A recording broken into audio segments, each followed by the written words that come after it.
Good evening, folks. I'm going to call us to order for our fifth and final panel here. Those of you in the back, you're welcome to stay or welcome to continue your conversations just outside. My name's Jason Rubenstein, and I'm honored to share the stage here with three people who between them are both three rabbis and three doctors. Rabbi Dr. Rachel Shabbat Beit-Halachmi of HUC, Rabbi Dr. Tzemah Yoreh of Klal, and Rabbi Dr. Shai Held of Machon Hadar.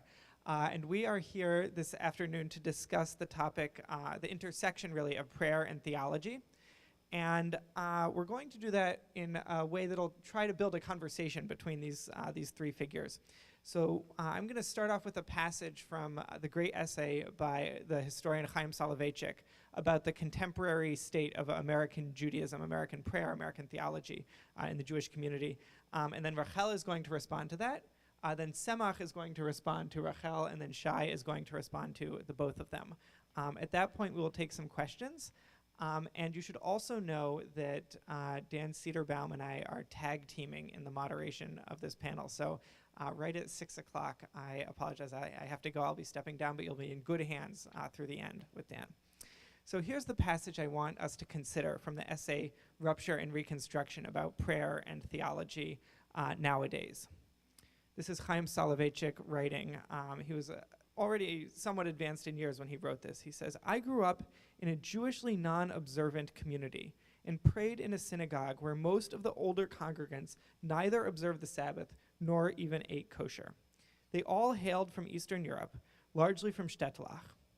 Most of their religious observance, however, had been washed away in the sea change, and the little left had further eroded in the new country.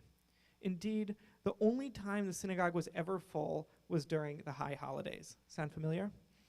"Even then, the services were hardly edifying. Most didn't know what they were saying, and, bored, wandered in and out. Yet at the closing service of Yom Kippur, the Ne'ilah, the synagogue filled and a hush settled on the crowd.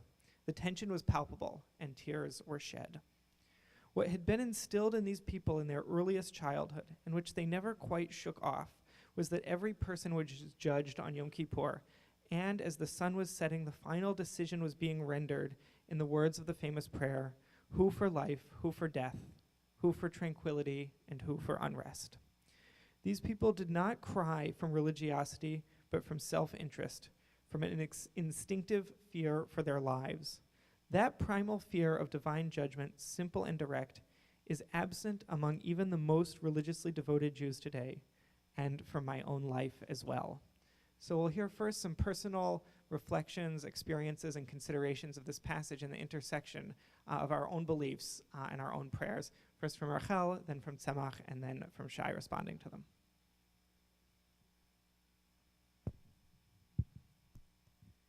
Thank you. What an honor and a pleasure to be here. And this whole weekend has been just incredible. Thank you, Dan Cederbaum, for your incredible partnership and inspiration, and all of your partners in crime. There's really nothing quite like debating prayer in the company of this weekend and in the present company. And you should know, just to put something out there, I think Shai and I have been debating these things for 20 years, I calculated earlier today, more than 20 years, in fact. So it'll be fascinating to find out if our positions or our theologies have shifted along the way.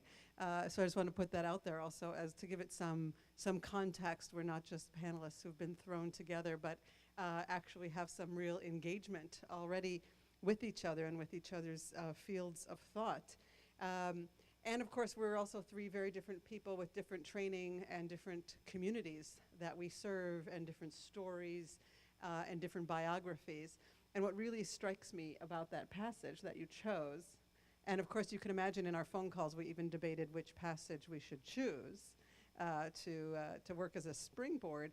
It strikes me very much that that's a passage from a very powerful and important article, but that is very descriptive of a particular community and a particular person's experience and yearning with great nostalgia towards something ideal that actually me and most of my community actually are not very much connected to, related to, nor do we desire it in that same way. We also had a bit of a debate about what really is the state of prayer and spirituality in America and in Israel today.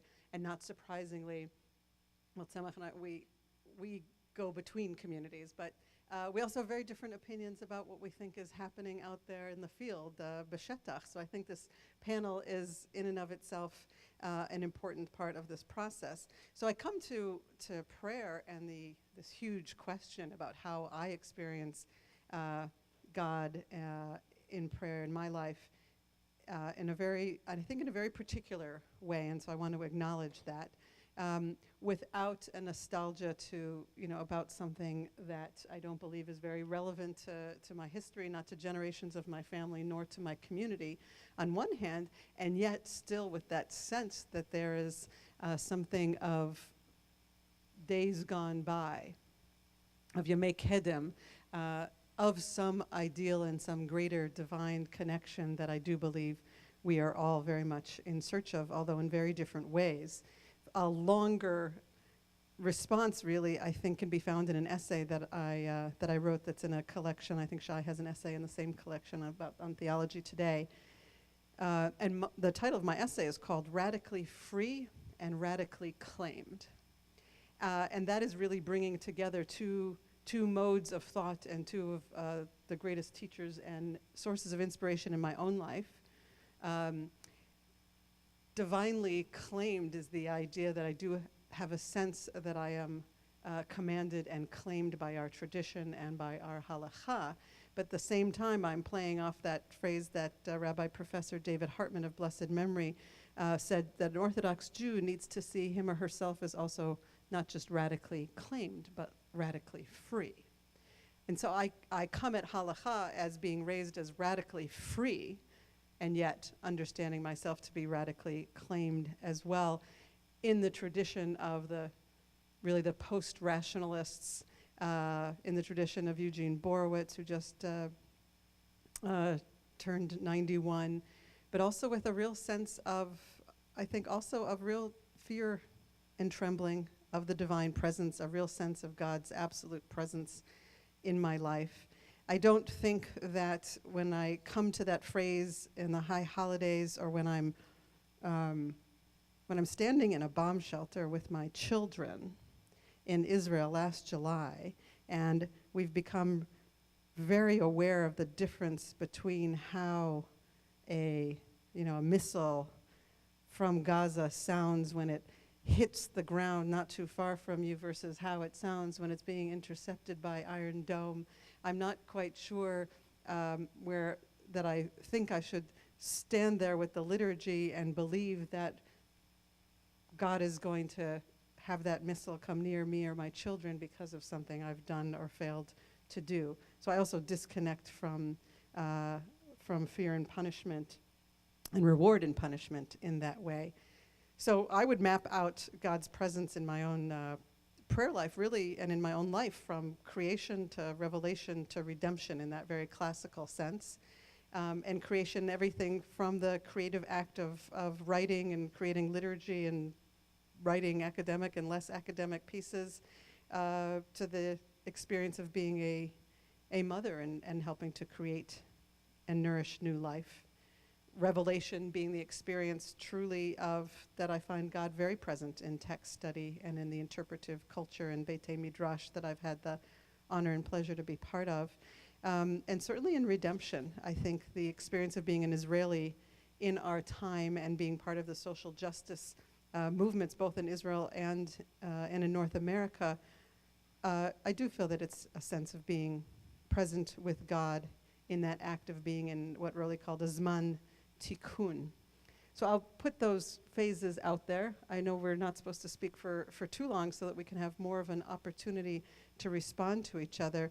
But if I were to bring Kaplan into this, I would say that prayer is bringing God's presence into my life in those three categories in a way that enables not only the self-actualization of us moving toward our highest selves, but if we're doing that in community, then we can actually do what Kaplan believed, which is to actualize ourselves as a community that can act with God's power in the world, a power that can make for redemption. Thank you.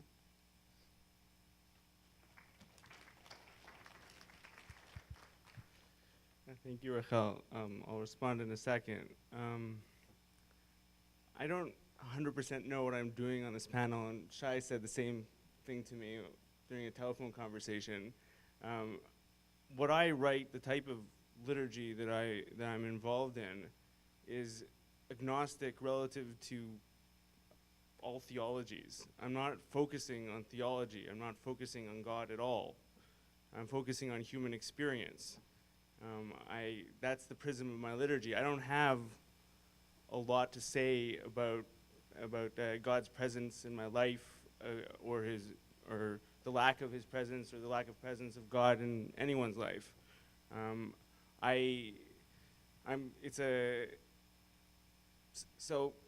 happy to be in this conversation because I respect both Rachel and Shai, and I'm coming from a very different place. I think part of this is residual to my earlier projects. I did when I was in my mid-20s, identify, as a lot of people in their mid-20s, they feel like radical, and I identified as an atheist. So the first Siddur I wrote was an atheist feminist Siddur. And so, I really, I felt that very strongly. I didn't find that conducive.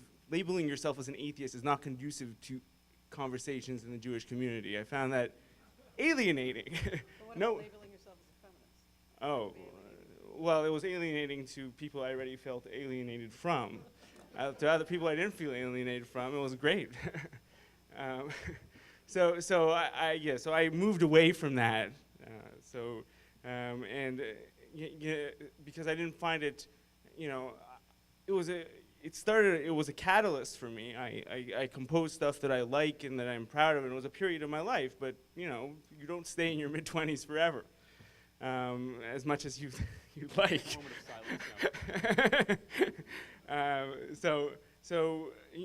And I also, I didn't, then reading other atheist writers, I really also felt alienated from them. I said, well, I'm not part of that conversation at all.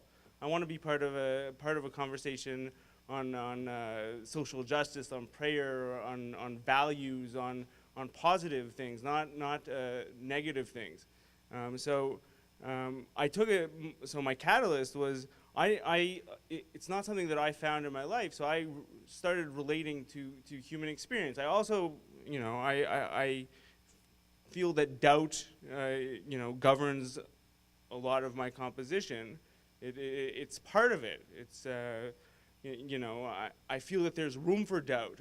I don't find it in contemporary liturgy. I don't find prayers that express doubt. I don't find saying, what happens if the premise here is all false? What happens if God doesn't exist? What is my prayer worth? What am I doing here? And I've looked through, since I'm very, very interested in liturgy, I've looked and looked and looked, and I do not find that, therethere's small moments of it sometimes. I generally don't find that. So that was a catalyst to deal with that doubt, and then to construct a prayer from the premise of doubt. Even if I doubt, I can still do something. I still can pray. Even through the doubt, I can pray, and I don't need that metaphor to move me forward. So that was a realization that I had in my late 20s, early 30s, and I started composing prayers more related to human experience. I still want to see doubt in prayer. I still yearn to find that.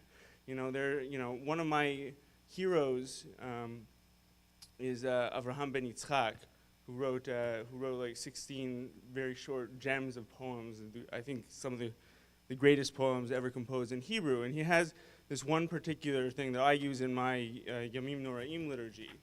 And it's about Ne'ilah. יום ליום ינחיל שמש דועכת ולילה על לילה יקונן וקיץ אחר קיץ יאסף בשלכת ועולם מצערו מתאונן ומחר נמות ואין הדיבר בנו וכיום צאתנו נעמוד לפני שער עם נעילה ולב כי יעלוז הן אלוהים קרבנו, ויתנחם וחרד מפחד המעילה. יום ליום יישא שמש בוערת, ולילה אחר לילה ישפוך כוכבים. על שפתי בודדים שירה נעצרת, בשבע דרכים נתפלג, ובאחד אנו שווים. One day passes a flickering torch on to another, and nights mourn for their brethren.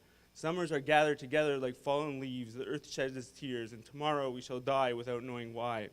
Upon leaving, we shall stand before a gate and find it locked. Hearts which rejoiced, God has gathered us, will doubt and tremble with fear. One day passes a flaming torch to another, and night after night stars will be shed. A few may sing, 7 paths have led us astray, but upon one we shall return. So here, this is Avraham ben Yitzchak writing about this sentiment. And I don't, there's so much amazing poetry about doubt. It permeates Amichai. And I would like to find more of that in my liturgy. It's just human experience has moved me to compose liturgy. One of my proudest moments in my liturgical life as a liturgical composer was when somebody was an atheist searching for me online, searched online for prayers for brachot for children. You wanted to have a bracha before Shabbat, but he couldn't find anything that spoke to him at all. And he asked me, he found my name online. He emailed me and he said, "Do you have a bracha for me?" And I said, "No, but I will compose one for you because I like the challenge." And so I composed one for him, and he thanked me for it. And then I didn't hear from him for 3 years. And then 3 years later, he emails me again. He says, "I've been using this bracha for 3 years, and now I have another daughter, and I'd like you to compose another bracha for her." And I was crying. It was so special, so special to me. And for me to have touched him in that way, it brings to mind my spouse Aviva, who always tells me that for her prayer is relationships, and I felt that most acutely there. So I don't know if I've had any point over here. Hopefully Shai can find what to respond in what I said, but here you go. Thank you. No pressure, right? Hi, everyone. Can you hear me if I put the mic here? Yeah. So I want to start by going back to the reflection that Jason shared at the beginning and share with you a memory from my own life that 26 years later still reverberates for me in very strange ways that I don't think I could cognitively fully lay out. I was 18 years old, a student at Yeshivat Shalavim. Some of you who know me, let alone some of you who know me and know about Yeshivat Shalavim, might imagine this was not a marriage made in heaven. And I was alienated from the minute I got there. Except for one thing, slichot. A set of prayers that, to be honest, I never before nor ever again have felt much connection to. Except I can still hear one of the ramim, one of the rabbis in the yeshiva, screaming the words, Lishmoa el arina ve'el tefillah, to hear our cries and our prayers. And what moved me about that, although I doubt I had the words for it then, what moved me about that was that we were in this room pleading for our lives. There was something about the stunning, awesome reality of God that was so powerful and so self-evident and so unencumbered by doubt. I want to come back to what Semak said, that it was actually, in many ways, overpowering for me. And when I look back on it now, one of the things that I think was so powerful about it is that we live in a world overrun by irony. And during Slichot at Yeshivat Shalavim, there was no irony. And it was the most beautiful thing I ever saw.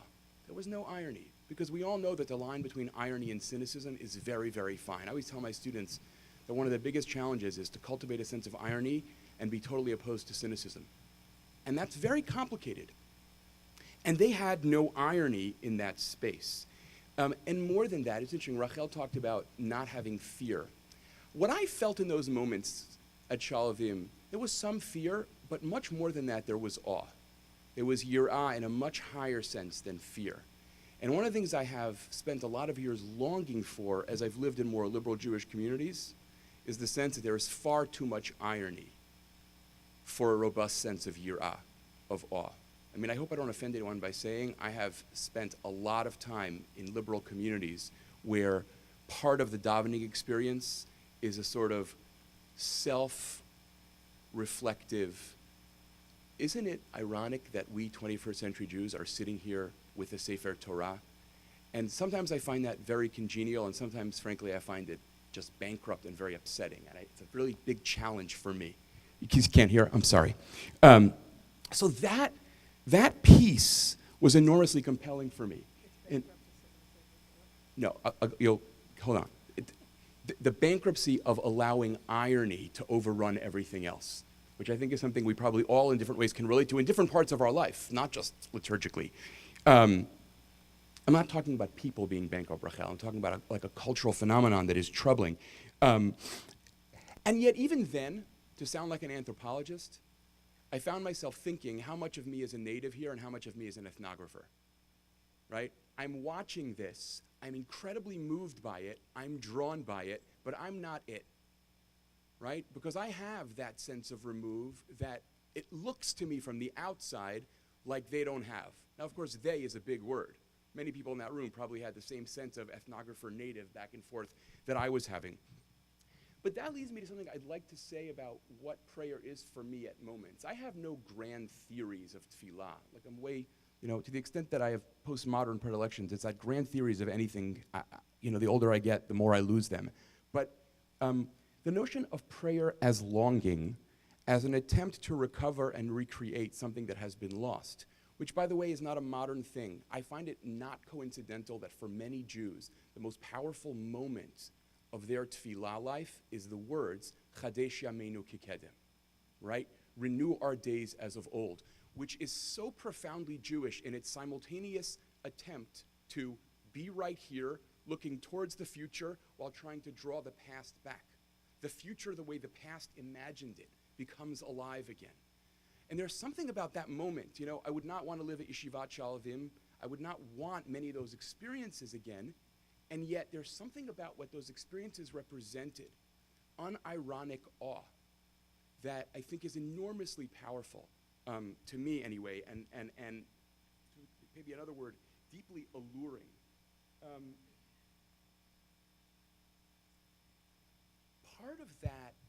Part of that experience of longing is also, to borrow language from Kabbalah in a way that I think, I don't mean it in very many ways that Kabbalists meant it, is about inviting God back into a world in which God has been exiled. And what it means to express, articulate, without embarrassment, the longing for God's return is enormously powerful for me. Charles Taylor, probably one of the two most important philosophers of the last half century, that's a biased statement, but one of the two most important philosophers of the last half century, Charles Taylor talks about how modern men and women are imprisoned in what he calls an immanent frame, right? We do not tend to allow the incursion of the transcendent into our world. And one can spend a lot of time thinking about historically and sociologically why that happened.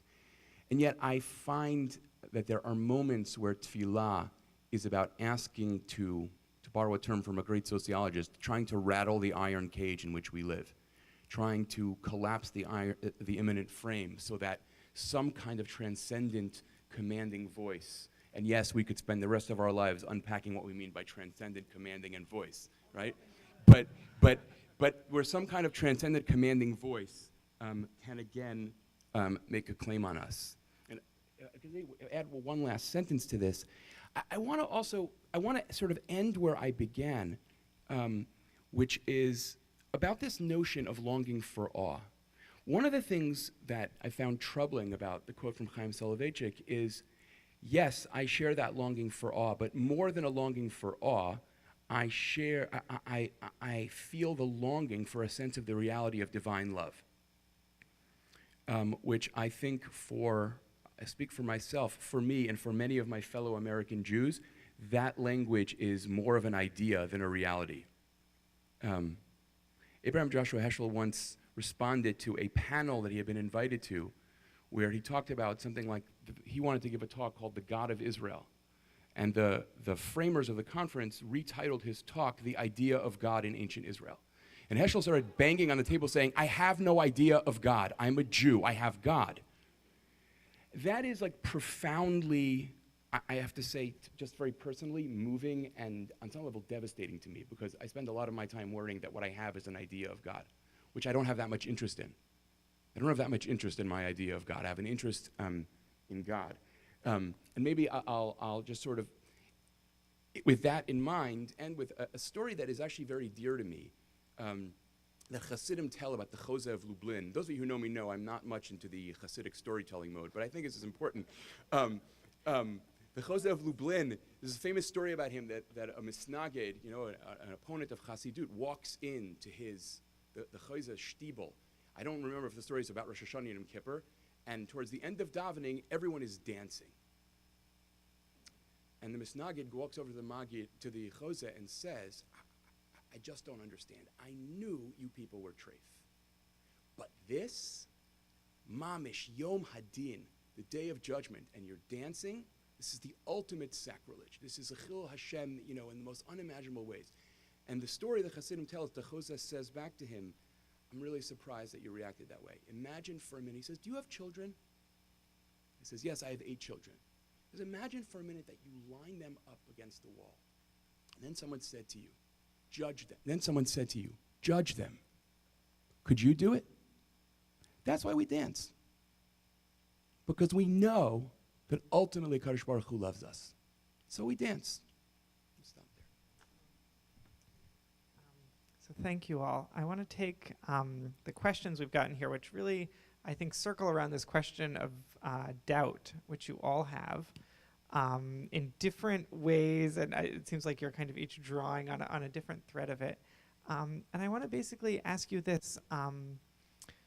Do you feel in your own kind of, I think, private expressions of doubt, whether that's a doubt that you engage with or run away from or fight or embrace, how do you feel on that theological level and in Jewish communities? Shai, you kind of spoke most about this, about having a sense of wanting to step outside, maybe people who don't seem as sincere around you or wanting to keep a distance. But a lot of what we're talking about is prayer in community, and a lot of times we don't speak that explicitly about our theological premises, like you spoke about Tzemah. So if you could tell us a little bit about, like Rachel, having that fear and trembling, or Semak, being not alienated from the people around you from a posture of doubt, as you pray with them in community. Whoever's ready to start, I'll pass the mic to you. I have no doubt about doubt. About doubt being a very important spiritual category and a very important religious category and a very Jewish category. And there's something, though, about doubt in modernity and even in postmodernity, though, which can become so paralyzing that we have so much choice and so many sidurim, and I was thinking about this yesterday during our discussions about the liturgy, so many decisions and possibilities, and how can we think that we know what God wants us to do with the liturgy on one hand, and yet we know we live in a time, at least one of the things I don't doubt, is that much of our liturgy is not enabling people to draw near to the divine, to something transcendent, and to a sense of God's presence. We know that something about a lot of the traditional liturgy is not working in that way, and that doubt by itself is not a spiritual stance. And so I'm very much, am I on the panel? Am I allowed to say something about Heschel? So in one of his most, Shai and I have been talking about Heschel for a long time. It's 20-some years, by the way, Shai. I think it's like 25 years. So he has this incredible... I'm trying to say that I think our years of being in our 20s was a while ago. I'm just saying. Anyway, so he has this powerful, powerful essay called The Meaning of This Hour, which I believe he originally wrote in 1938 and then revised it in 1941. What is the meaning of this hour? And he brings, toward the end of it, he brings one of the most, I think, powerful rabbinic texts about standing at the Beit-Halachmi Har, and the rabbis in Masachet Shabbat say, are we standing at the foothills of the mountain, or were they really standing underneath the mountain? In this famous Talmudic text, and different versions and interpretations of it, but what was happening there really at Sinai, as we count our way there in a matter of days, that the Israelites that God picked up the mountain, Hahar Kikigit Vekafat Har, right, on the Israelites, and says to them, if you accept my Torah, right? I mean, just imagine that. If you accept my Torah, mutav, fine, and if not, here will be your graves, right? That there's something, talk about fear and trembling, there's something very absolute about life and death and choosing Torah. And of course, many commentators refer to that text to talk about whether or not we accepted the covenant under duress or not, and what does it mean if we were forced to accept it. Not to worry, in later generations, the text goes on to tell us, according to the book of Esther, we certainly chose to, Vayudim kimu v'kiblu, how would you translate that? We say we accept that which we choose to uphold now. We say we are upholding now that which we accepted then. So it all works out, more or less, in the rabbinic text. But that moment of something being held over your head, Heschel turns in that essay into being the mountain of history is held over our heads. That the mountain of history is being held over our heads right now. And I often have that sense, both about Israel and about our North American Jewish project, that there is something very, very urgent about this hour. And one of the things that will determine whether or not we can say yes to the next stage of the covenant, I think, really is all of these entrances to holiness and all of these entrances to prayer. That whether it's your poetry or your prayer book or the ways in which the communities that I've been part of have worshiped the divine, that if we can continue to make those very meaningful ways, then hopefully we will be able to say yes. And if the mountain of history is hanging over our heads, whether it's in terms of social action or any other Jewish commitment about Israel, I hear Heschel's language, and I hear the language of the rabbis saying to us that this is a covenantal moment, and we do have free will to say yes or no to it. And that is where I think my doubt turns into great certainty. Okay, well, the way in which I still function within communities, because I haven't found a community that I feel comfortable saying words of prayer in. I'm not looking for communities to adopt my prayer book as a prayer book. It's a lot of this is a personal project, a project to catalyze. I really want people to engage and find prayers that are meaningful to them and compose prayers that are meaningful to them. So one of the ways in which I do function in synagogue communities is through the poetry of the text. So the problem is there's this, it's a really bad problem for me. I'm drawn to in my politics I'm very liberal, but I'm drawn to communities that are deeply textual, and they tend to be a lot more conservative. And I really, really appreciate hearing a good Torah reading, and it's rarer and rarer to find that in liberal communities. It's not totally absent, but it's rarer, and so I get stuck. So what I end up doing a lot of the time, if I am in the liberal community, is doing the Torah reading myself, and Well, I don't know. It's good for my ears. That's my judge. I don't have an, so it just I'll read Torah. I volunteer to read Torah all the time, and I do at the last minute. I especially enjoy doing things at the last minute, and I just I told the story yesterday, but I think it bears repeating. When I was living in Brooklyn, 3 days before Vayakel Pkude, somebody, a gabbai of a synagogue, phones up and says, "We need you to read Vayakel Pkude." So I said, "Okay, I'll read Vayakel Pkude." And he says, "We'll pay you by giving you good cholent." So I go and I read Vayakel Pkude. It sounds okay enough to my exacting ears.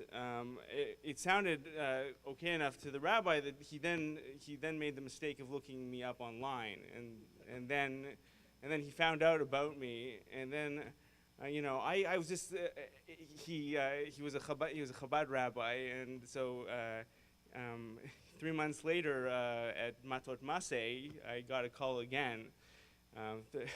The shul needs better gabbaying, and they asked me to read Matot Maseh, but then the gabbai was overruled by the rabbi, and it's not as if I had uttered any heretical notions. I'm very respectful of spaces, and I just. For me, it's the melody in the words.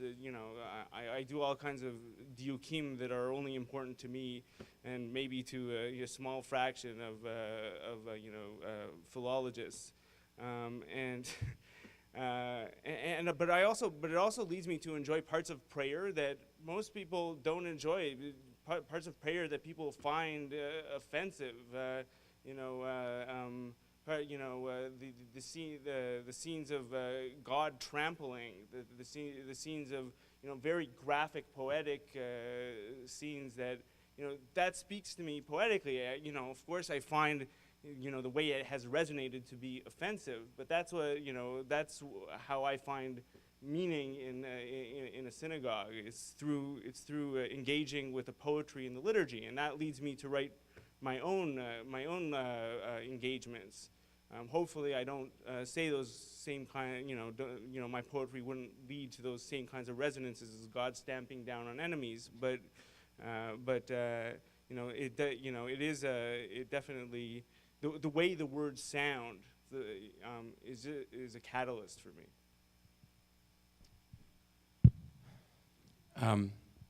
So doubt. Sometimes I think about how shocked I am at how much I knew for sure 10 years ago. It's really true. It's kind of shocking to me, actually, in retrospect, the things I was totally confident of.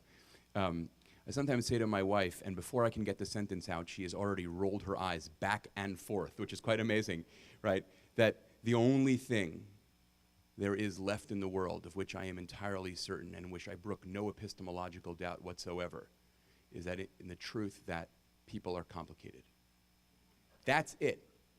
Everything else is up for discussion and struggle. And I want to share a couple of ways that I think about that religiously. One is that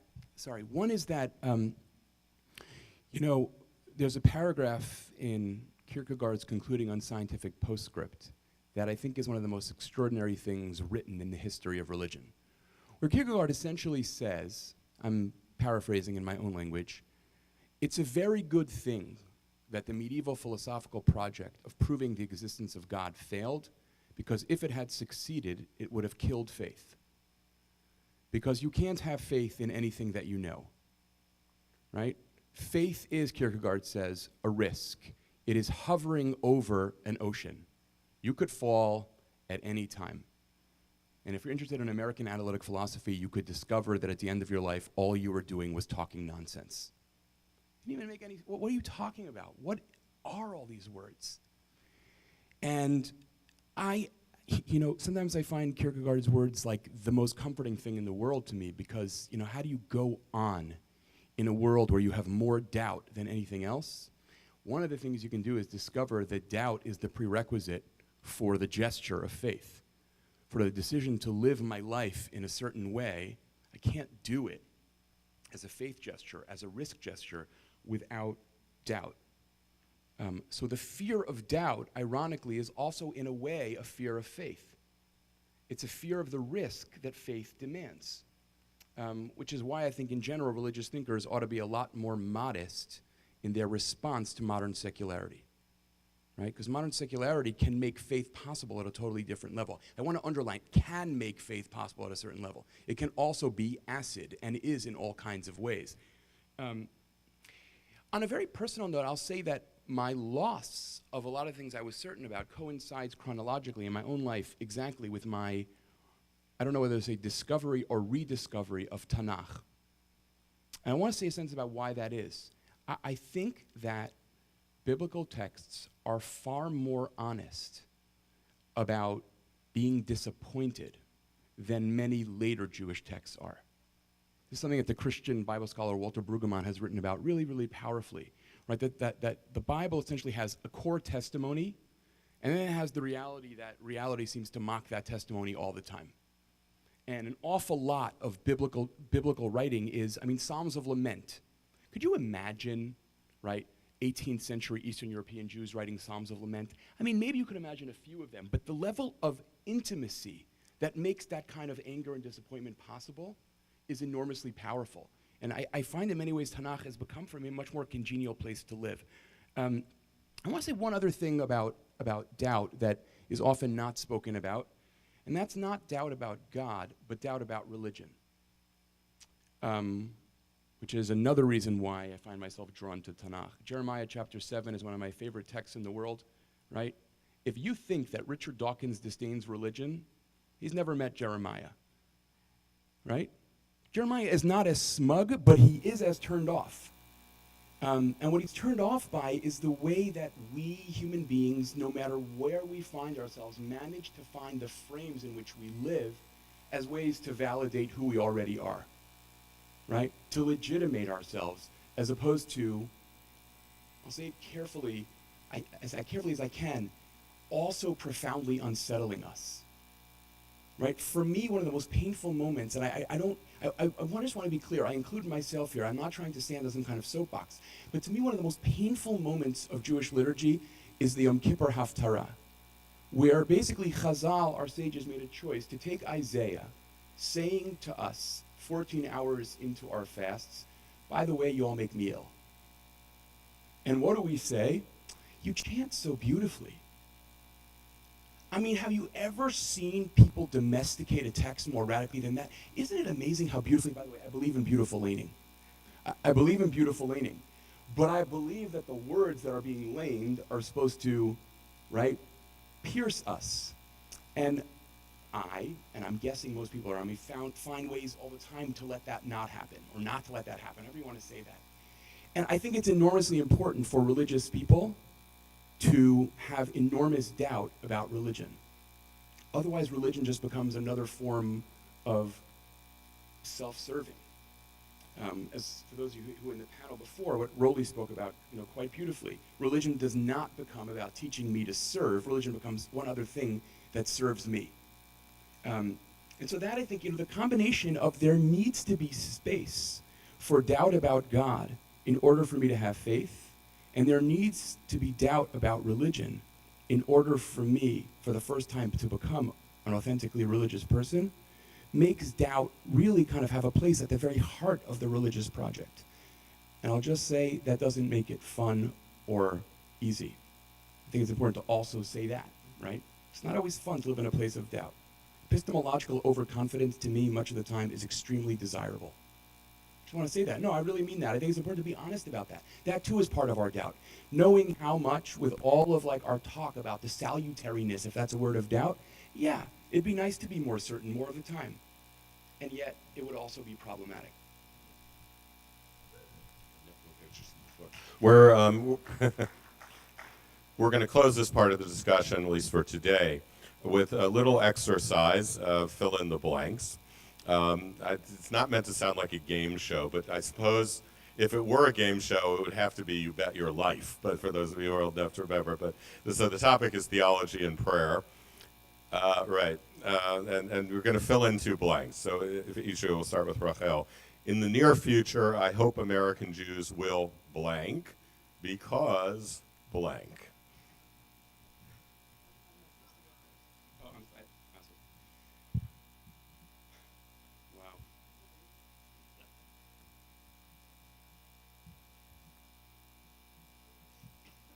Oh, wow. I did not do this spontaneously. Yeah, no, I know. I'm just more puzzled by this than I thought I'd be. So maybe I'll try 2 versions of this.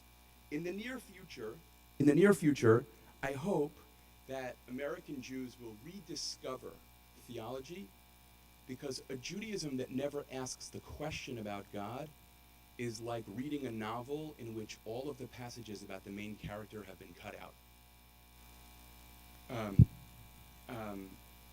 That's, by the way, not a critique of agnosticism or atheism so much as of indifference, right? And of disinterest in the question. And I'll offer one more. It's about prayer. I hope American Jews can recover the experience of prayer as standing in the presence of a God who loves us and has high expectations of us. Because at the end of the day, I feel like if Jewish spirituality has one enduring contribution to make, it is in insisting that there is no contradiction between those 2 things. God loves and commands us. God commands and loves us. And God loves us even before God commands us, as Hosea chapter 11 teaches us. Right? God loves us even before God commands us. I hope American Jews discover that, because it might make it easier for me to rediscover that. And at the end of the day, I'm pretty selfish. No, I mean, I long for that experience, for that certainty, for that, the ability to live there. And I think our community would actually thrive in all kinds of ways that is now stagnant if we had a more enlivened and live sense of that.